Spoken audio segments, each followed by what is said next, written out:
하나님 말씀 보겠습니다. 은혜 받으신 하나님 말씀 마태복음 28장 18절에서 20절 말씀이 되겠습니다. 우리 다 같이 말씀을 봉독하겠습니다. 예수께서 나와 말씀하여 이르시되 하늘과 땅의 모든 권세를 내게 주셨으니 그러므로 너희는 가서 모든 민족을 제자로 삼아 아버지와 아들과 성령의 이름으로 침례를 베풀고 내가 너에게 본보한 모든 것을 가르쳐 지키게 하라. 볼지어다 내가 세상 끝날까지 너희와 항상 함께 있으리라 하시니라. 아멘. 저는 오늘 여러분과 함께 마태복음 28장 18절에서 20절 말씀을 가지고 지상 명령에 필요한 것이란 제목의 말씀으로 은혜 나누고자 합니다. 우리가 하는 것처럼 오늘 본문의 메시지를 보면 예수님께서 승천하시기 전에 제자들을 향하여 마지막 본부하여 말씀하신 말씀이 오늘 본문의 말씀이라고 볼 수 있습니다. 이 말씀 마태복음 28장 18절 20절 말씀은 우리가 잘 아는 것처럼 지상 명령, 더 나아가 절대 예수님의 지상 명령이라고 이 성경은 기록하고 있습니다. 그래서 우리가 하나님의 말씀을 지키고 하나님 말씀 명령을 따르는 것, 그것이 복된 일이요 믿는 자의 사명이라고 성경은 감당하기 때문에 마지막 사명 감당하라고 말씀하신 그 가장 핵심적인 메시지가 바로 지상 명령되는 오늘 본문의 메시지라고 볼 수가 있습니다. 우리는 이미 은혜 받은 사람이고 구원 얻은 사람입니다. 우리는 예수 그리스도를 믿는 사람이고 하나님의 자녀로서 복음을 전하는 일은 당연한 일이라고 말할 수가 있습니다. 그러므로 오늘 주의 말씀을 전하는 자로서 하나님의 말씀 안에서 주의 복음을 전하는 사명을 감당하는 사람으로서 우리가 필요한 지상명에 필요한 요소들을 찾아봐야 되는 것입니다. 우리가 아는 것처럼 우리가 예수 그리스도의 복음을 전하는 건 당연한 일이지만 우리 힘으로 할 수 있느냐? 성경은 말합니다. 말씀은 받았어도 우리가 감당하지 못합니다. 그렇기 때문에 우리가 하나님의 말씀을 전하고 복음 전하기 전에 반드시 필요한 세 가지를 갖춰줘야 된다는 사실입니다. 이를 통하여 지상명령 대신 주님의 말씀을 따르고 오늘도 하나님의 영광 돌리며 승리하는 우리 귀한 성도 다 되기를 다시 한번 주님의 이름으로 축원합니다. 자, 그럼 첫 번째로 하나님께서 원하시는 지상명령에 필요한 것은 뭘까요? 첫 번째는 다른 게 아닙니다. 예수 권세에 있다라고 말할 수 있습니다. 복음은 뭡니까? 복음은 예수 그리스도가 우리를 향해서 십자가 지시고 죽으셨습니다. 죄를 청산하시고 그 죄를 청산하실 뿐만 아니라 죽으시고 부활하셔서 우리에게 생명을 더하시고 그 주님께서 다시 오시겠다 약속하신 것을 우리는 믿습니다. 바로 예수 그리스도가 우리 구세주가 되신 것과 우리의 죄를 청산하신 것과 우리를 저주에서 건지신 것과 불의에서 우리를 건지신 것과 모든 질병에서 건지신 것을 우리는 믿습니다. 그 예수 그리스도가 우리 하나님 되시고 우리 구세주가 되신 것을 우리는 믿습니다. 우리가 아는 요한복음 3장 16절에 하나님이 세상을 이처럼 사랑하사 독생자를 주셨으니 저를 믿는 자마다 그를 믿는 자마다 멸망치 않고 영생을 얻게 하려 하심이라. 이것을 우리는 믿습니다. 그 믿음을 가지고 이 복음을 전하는 것이 우리의 사명입니다. 우리는 예수 그리스도를 믿기 때문에 이미 구원을 받았습니다. 예수 그리스도를 믿기 때문에 흑암의 권세가 우리를 해하지 못합니다. 예수 그리스도를 믿기 때문에 우리에게는 하늘나라가 있습니다. 그러나 세상은 예수 그리스도를 아직도 모르고 있습니다. 그래서 지상 명령은 그들에게 복음을 전하는 얘기입니다. 그러나 전도가 쉽습니까? 쉽지 않습니까? 쉽지 않습니다. 복음을 전하는 일은 굉장히 어려운 일입니다. 왜 그러냐면 이것은 우리가 아는 것처럼 말로 전하는 것이 아니라 영적인 권세와의 싸움이기 때문에 그렇습니다. 우리가 아는 것처럼 영적인 권세의 싸움에 우리의 힘으로 되나요? 안 됩니다. 힘이 있어도 할 수 없는 것이 주의 일이고 능이 있어도 할 수 없는 것이 주의 일인데 우리는 영적으로 힘도 없고 능도 없습니다. 성경은 말하기를 여호와의 신으로 이것을 감당한다고 말하고 있습니다. 바로 여호와의 신 되는 것이 뭐냐? 바로 권세입니다. 성경에 말한 것처럼 영접하는 자 곧 그 이름을 믿는 자들에게는 하나님의 자녀가 되는 권세를 있다고 말했는데 이 권세가 있어야 비로소 뭐 하느냐? 복음을 전할 수가 있습니다. 그래서 성경에서는 예수 그리스도의 일들을 감당하기 위해서는 너희는 예수 권세가 무엇인지를 분명히 알라고 성경은 기록하고 있습니다. 예수 권세는 어떻게 될까요? 우리 마태복음 28장 18절 오늘 본문입니다. 예수께서 나와 말씀하실 때 하늘과 땅의 모든 것을 내게 주셨다고 말했습니다. 예수 권세는 무슨 권세냐? 절대 권세입니다. 우리가 아는 것처럼 순복음의 신학에서 절대 권세되는 것이 바로 예수 그리스도의 권세요 십자가 권세라고 우리는 고백하고 있는 것입니다. 그래서 예수 권세는 세상의 하늘과 땅 모든 권세가 예수 그리스도의 이름에 무릎을 꿇을 뿐만 아니라 모두가 주의 이름에 복종할 수밖에 없다는 것을 성경은 가리키고 있는 겁니다. 성경 한번 보겠습니다. 빌립보서 2장 10절에서 11절입니다. 하늘에 있는 자들과 땅에 있는 자들과 땅 아래에 있는 자들로 모든 무릎을 예수의 이름에 꿇게 하시고 모든 입으로 예수 그리스도를 주라 시인하여 하나님 아버지께 영광을 돌리게 하셨느니라고 성경은 말하고 있는 것입니다. 복음은 영혼을 살리는 일입니다. 예수 권세 앞에 영적인 모든 세력도 무릎 꿇을 수밖에 없습니다. 모든 권세가 예수 그리스도 이름 안에 있으며 예수 권세에 있다는 것을 먼저 우리는 분명히 아셔야 됩니다. 예수 권세로 선포할 때 모든 감의 권세는 무너지게 되는 것입니다. 우리가 전도하거나 복음을 전할 때 악한 권세부터 묶어야 되지 않겠습니까? 우리가 눈에 보이지 않는 악의 권세를 어떻게 묶습니까? 예수 이름의 권세를 가지고 밖에는 묶을 수가 없는 것입니다. 그러므로 전도할 때나 예배할 때나 선교할 때나 우리는 만방의 복음을 전할 때 원수 마귀를 묶기 위해서 예수 이름의 권세를 사용해야 되는 것입니다. 그 예수 그리스도의 권세를 사용할 때 기적이 일어나고 하나님의 능력이 나타나고 우리의 삶 가운데 은혜가 나타나는 것입니다. 그럼 예수 권세를 우리는 뭐라고 합니까? 바로 성령 충만이라고 말합니다. 성령으로 충만하면 성령은 예수의 영이나 예수님을 기억나게 하고 생각나게 합니다. 우리 가운데 부정적인 생각이 다가올 때마다 우리는 예수 이름으로 부정적인 생각을 내어 던집니다. 사단은 끊임없이 말합니다. 너가 뭐 할 수 있겠냐 말하겠지만 예수님은 우리에게 끊임없이 말합니다. 할 수 있거든요. 무슨 말이냐? 믿는 자에게는 능치 못한 힘이 없다라고 말합니다. 복음은 그렇기 때문에 성령 받아야 됩니다. 예수로 충만하지 않고서는 복음에 감당할 수가 없다는 것을 우리는 분명히 알아야 되는 것입니다. 그러므로 예수님께서도 승천하실 때 제자들에게 말합니다. 예루살렘을 떠나지 말고 성령 받으라, 성령 받으라. 성령을 받아야 비로소 너희가 뭐가 될 것이라, 증인이 될 것이라고 말씀하신 것 아니겠습니까? 바로 사도행전 1장 8절입니다. 오직 성령이 너희에게 임하시면 너희가 권능을 받고 예루살렘과 온 유대와 사마리아 땅 끝까지 이르러 내 증인이 되리라고 말씀하신 것입니다. 그러니까 복음 증거하기 위해서는 다른 게 없습니다. 지상명령 감당하려면 성령 받아야 됩니다. 성령으로 충만하지 않고서는 아무것도 할 수 없습니다. 성령으로 충만하지 않고서는 우리가 복음을 전할 때 수치를 당할 수밖에 없습니다. 성령으로 충만하지 않고서는 복음을 전할 때 하나님의 기적과 능력이 나타나지 않습니다. 세상을 상대로 우리가 어떻게 이길 수 있습니까? 영적인 상대로 우리가 어떻게 이길 수 있습니까? 성령으로 충만해야지만 주의 일들을 감당할 수 있습니다. 성령 충만은 기도하지 않고서는 오지 않습니다. 우리가 예수 이름으로 기도할 때 우리에게 성령을 부어주시고 예수 권세를 정하여 온 지역에 주의 복음이 전해지게 되는 것입니다. 바로 성령은 오늘날 우리에게 이렇게 말합니다. 승리한다. 반드시 이긴다. 하나님께서 너를 도와주신다. 예수 그리스도 안에서 모든 걸 잡력하여 선인다는 것을 가르쳐주고 있습니다. 그래서 성령 충만하면 실패를 두려워하지 않습니다. 환경을 두려워하지 않습니다. 하나님이 역사하신 것을 바라봅니다. 두려워하며 어떻게 복음을 전하겠습니까? 절망하며 어떻게 복음을 전하겠습니까? 우울해서 어떻게 복음을 전하겠습니까? 답답해서 어떻게 복음을 전하겠습니까? 내 삶이 만족하지 않은데 어떻게 복음을 전하겠습니까? 어려워도 우리가 복음을 전하는 것은 성령께서 우리를 도와주시기 때문이요. 우리의 부정적인 생각을 절대 긍정으로 바꾸시는 이가 누구라? 바로 성령입니다. 그러면 하나님을 사랑하는 자, 곧 그 뜻대로 부르심을 입은 자들에게는 모든 것이 합력하여 선인이라는 말을 우리는 믿습니다. 바로 성령이 우리를 오늘 도와주셔서 복음을 전하는 길에 하나님의 능력과 하나님의 역사와 하나님의 은혜를 체험할 수 있다는 것을 기억하시기를 주님의 이름으로 축원합니다. 믿음으로 예수 권세를 사용하는 것, 성령으로 예수 이름을 부르짖는 것, 그것이 복음을 전하는 자의 첫 번째 필요한 것인 것을 기억해야 되는 것입니다. 그래서 예수님도 이것을 아셨습니다. 그래서 말한 겁니다. 성령 받아라. 성령으로 충만해라. 그래야 너희가 복음을 전할 것 아니냐. 성령으로 충만한 것, 지상명령에 제일 필요한 것은 첫째도 성령 충만이고 둘째도 성령 충만이고 셋째도 성령 충만인 것입니다.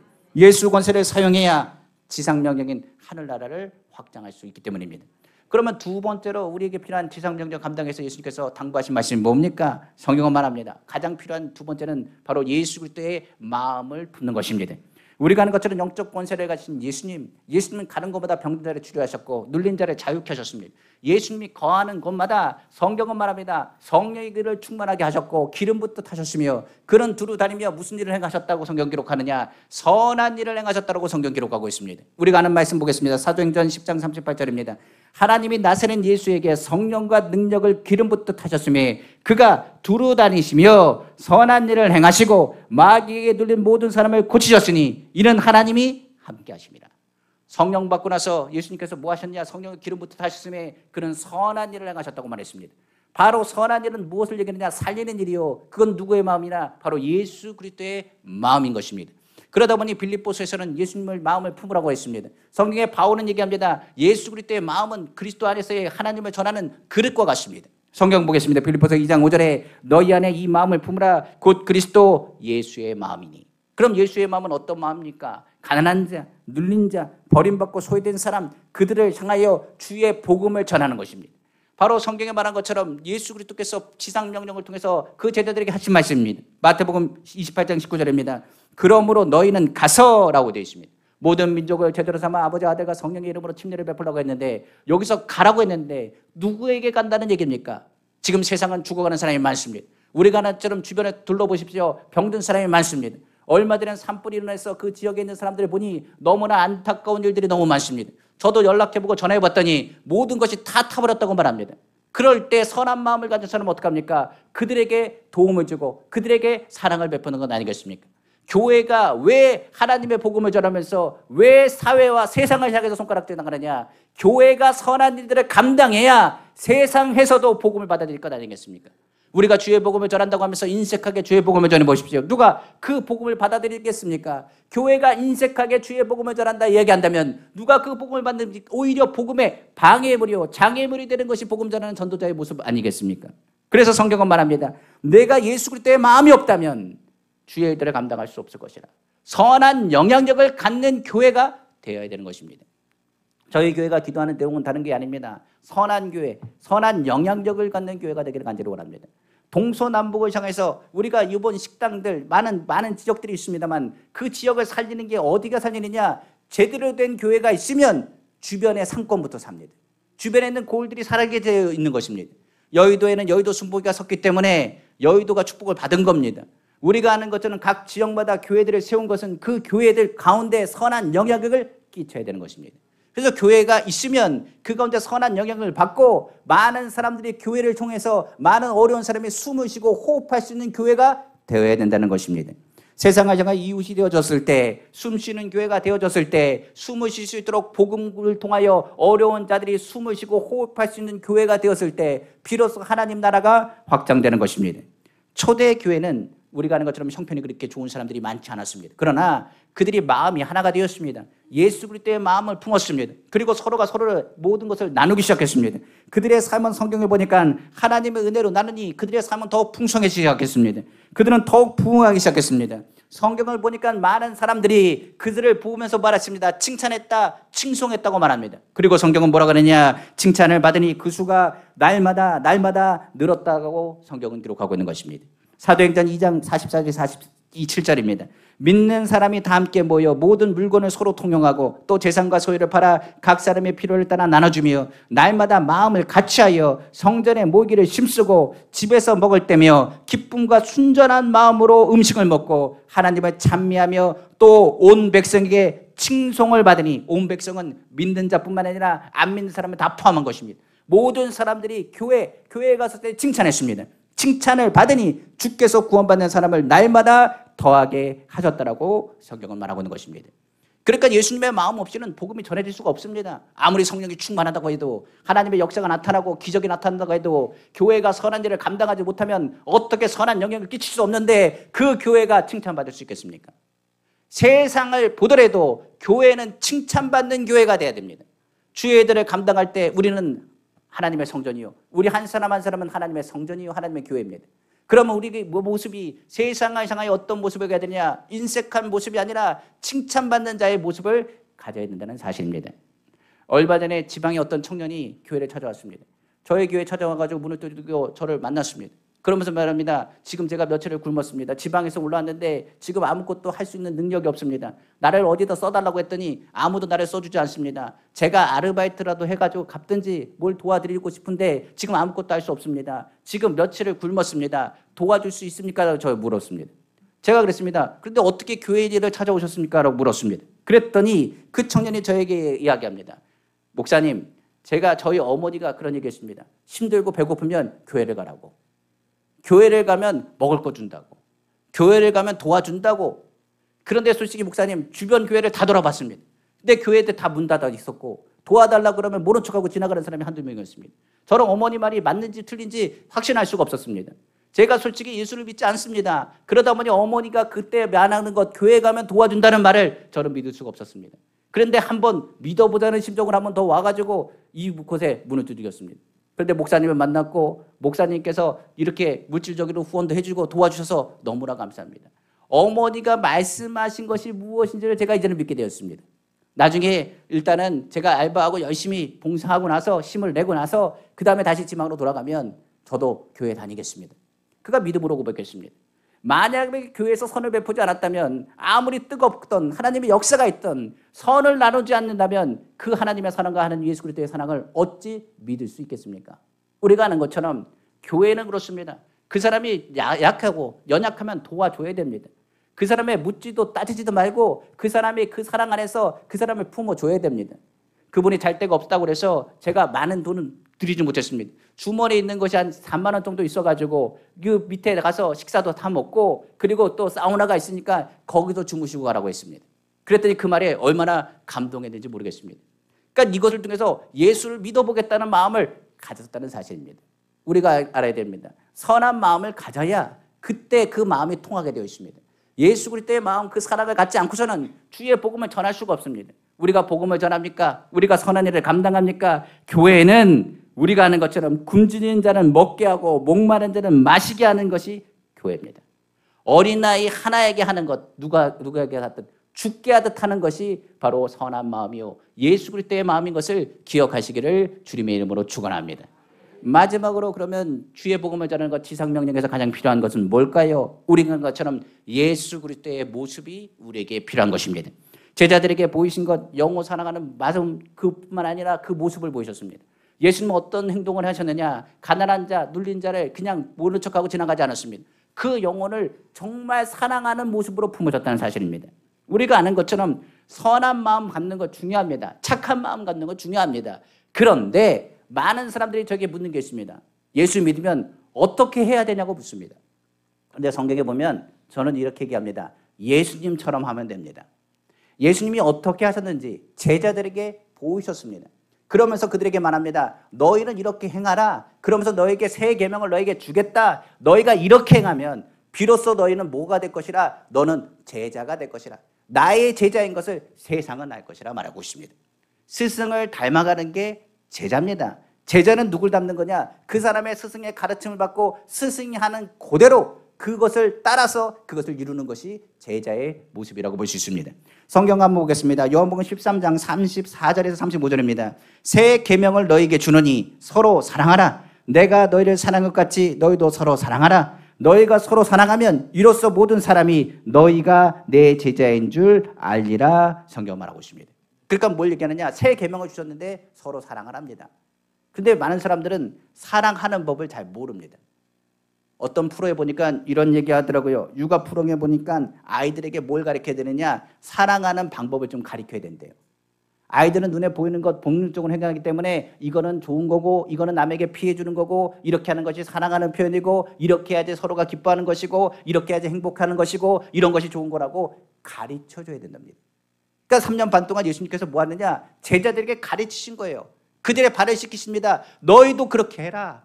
내가 사랑을 베푼 것 너희도 그렇게 사랑을 베풀어라. 그들을 향해서 굶주린 자가 있으면 먹여줘라. 어린 소재에 먹을 것을 주라. 그것이 하나님 섬기는 것이고 믿는 자의 모습 아니겠느냐라고 가르친 것입니다.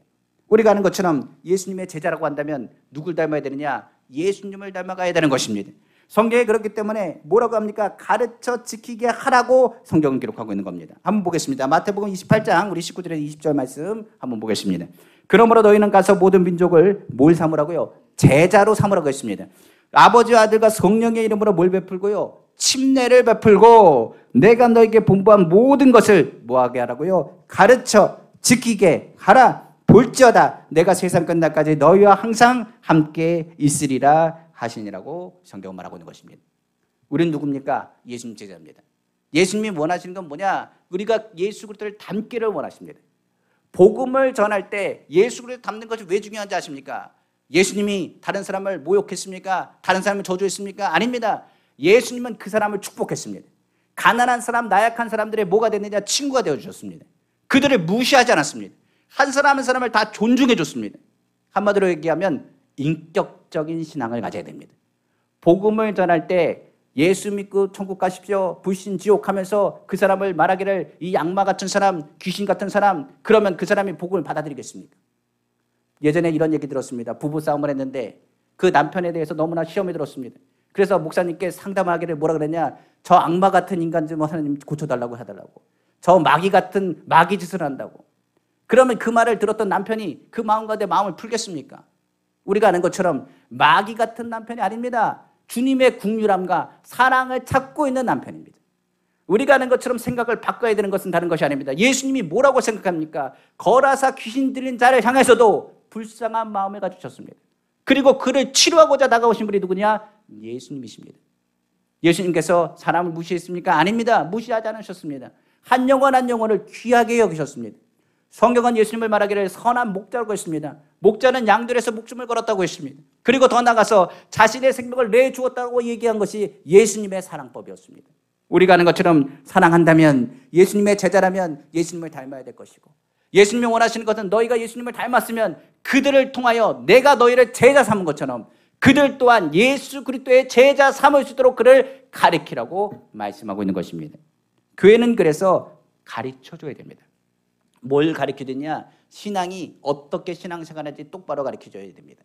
말하는 것 어떻게 말하라고요? 예수님처럼 말해야 되고, 생각하는 것 예수님처럼 생각해야 되고, 꿈꾸는 것 예수님처럼 꿈을 꿔야 됩니다. 예수님처럼 긍정적인 생각을 해야 되고, 예수님 중심, 하나님 중심으로 서야 나가야 되며, 예수 그리스도의 성품이 나의 성품이 되어야 되고, 예수 그리스도의 인격이 나의 인격이 되어야 됩니다. 그래야 누구 볼까요? 우리의 모습 속에 누굴 볼까요? 예수님을 보겠죠. 예수님의 제자 속에 누굴 보느냐? 예수 그리스도가 보인 겁니다. 바울을 향해서 얘기합니다. 그리스도인, 그 말은 다른 말로 하면 예수쟁이라는 뜻입니다. 저 사람들은 예수쟁이야, 예수쟁이야. 그것은 세상에서 쟁이라는 것은 하찮게 보는 말로 얘기할지 모르겠지만 예수 하니 예수쟁이가 된 겁니다. 그들의 모습 속에는 어떤 모습을 하느냐? 예수님이 하신 모습이 그냥 나타났습니다. 우리가 예수님의 인격이 되고 예수 그리스도의 성품이 되고 예수 그리스도의 말과 선포가 되면 그 말에는 뭘 갖느냐? 권위와 권세를 갖습니다. 예수님은 진실하시고 예수님의 말하는 것에는 그대로 이루어졌다고 성경은 기록하고 있습니다. 세상에서는 왜 기독교인들을 향해서 비판하는지 아십니까? 말과 행동이 틀립니다. 그리고 그 말이 거칩니다. 그 입으로 하나님을 찬양하고 다른 이 입술로 이 거짓된 말과 욕된 말을 한다면, 오히려 하나님을 찬양하는 그 입술로 하나님을 찬양하는 그 말로 거짓말을 한다면 그것이 어찌 하나님의 말씀을 전하는 사람의 모습이라고 말할 수 있겠습니까? 어떤 분들은 이렇게 합니다. 요즘 예수 믿는 사람이 가장 큰 문제라고 말합니다. 그래서 저는 이렇게 얘기합니다. 이야기할 수 있는 것, 진짜 예수 믿는 사람은 영원 사랑하는 마음이 있고 예수 그리스도를 닮았기 때문에 절대로 그럴 리가 없습니다. 그럼 뭐가 문제일까요? 자기가 예수 믿는다고 착각하는 가짜 예수 믿는 사람 때문에 문제가 되는 겁니다. 우리가 신앙생활을 통해서 돌이켜보십시오. 가짜 믿는 사람이 주변에 많습니다. 진짜 믿는 사람은 누굴 나타낸다고요? 예수님을 나타납니다. 성경의 참 제자는 뭡니까? 70번씩 7번씩이라도 용서하라고 했습니다. 진짜 예수 믿는 사람은 사람을 판단하거나 정죄하지 않고 죽어가는 영혼의 국률함을 가지고 그들을 위해서 기도합니다. 나라 위해서 기도합니다. 교회를 위해서 기도합니다. 그리스도인들은 원수를 향해서도 기도합니다. 교회는 예수님처럼, 바울처럼, 스데반처럼 오직 예수님을 바라며 그 영혼 사랑하는 마음을 가르치고 그들을 향해서 다가갑니다. 한 영혼 한 영혼을 그리스도의 사랑으로 품습니다. 바울은 디모데를 뭐라고 그랬냐? 너는 영적인 나의 자녀라고 했습니다.